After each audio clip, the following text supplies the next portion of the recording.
Now, obviously, the French were occupied during World War II, so the manufacturing factories and plants that they had pre-war were effectively taken over, and they weren't sort of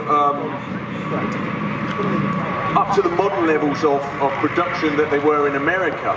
So basically, in the post-war period, the Americans looked to fund them and give them money to build up their armaments industry.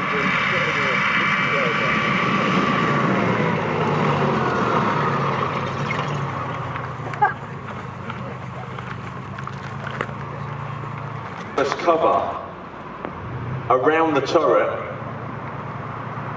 that's there to stop the rain and water coming in, because obviously with the oscillating turret you get this pivot bit going on, it creates a gap, so it can allow the water entry to come in. So the idea of the actual campus is to stop that happening.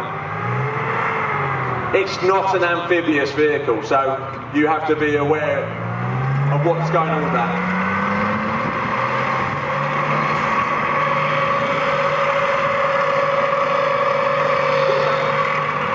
This actual vehicle would have originally started life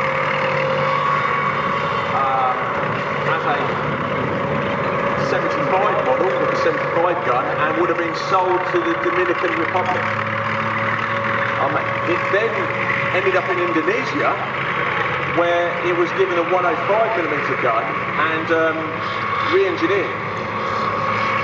The interesting thing with the 105 gun on here as well is that you can see it's got the muzzle brake fitted to it. It needs that because of the recoil, to try and take as much of that recoil coming off, because otherwise the tank hasn't got enough weight to really to basically deal with that sort of level of recoil.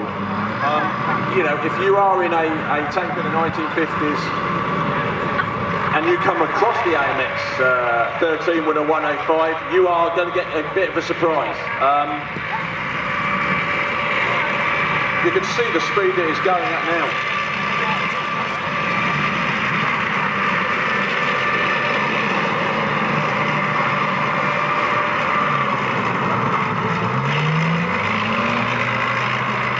Originally, the French rescue forces were taking these the AMX-13s on, but the noise that it made meant that they couldn't do things as quietly as they could when they had their M24 chassis, so it had less of a life with them. But it did equip some of their mechanised divisions and was effective in that. Again, it really, you know, the air portability bit was the aim of the tank at the beginning, but it lost that when it just wasn't feasible to fit them into planes, and the French just didn't have the money for it.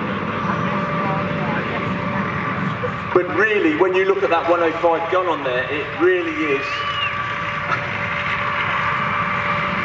pretty much a tank destroying machine.